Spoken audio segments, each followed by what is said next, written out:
అయితే ఈ నినివే పట్టణం యొక్క ప్రజలు తమ చెడు నడతను మానివేశారు. మానివేసి దేవునికి అనుకూలంగా ఉన్నారు. అప్పుడు దేవుడు వారి స్థితిగతులను చూసి వారికి చేయవలసిన కీడులు చేయకుండా దేవుడే మానేశాడు. చూసారండి, దేవుడు తన బిడ్డలను ఎన్నడూ కూడా విడిచిపెట్టండి. మనమే ఆయన విడిచిపెట్టి మన ఇష్టానుసారంగా మనం తిరుగుతూ దేవునికి వ్యతిరేకంగా పాపం చేస్తాం.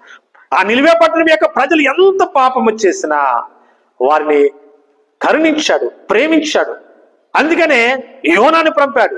యోనా వెళ్ళలేకపోతే యోనా యొక్క ప్రయాణం కోసం ఒక చేపని సిద్ధపాటు చేశాడు. ఆ చేప యోనాను తీసుకెళ్లి నినివే పట్టణంలో ఉంచింది.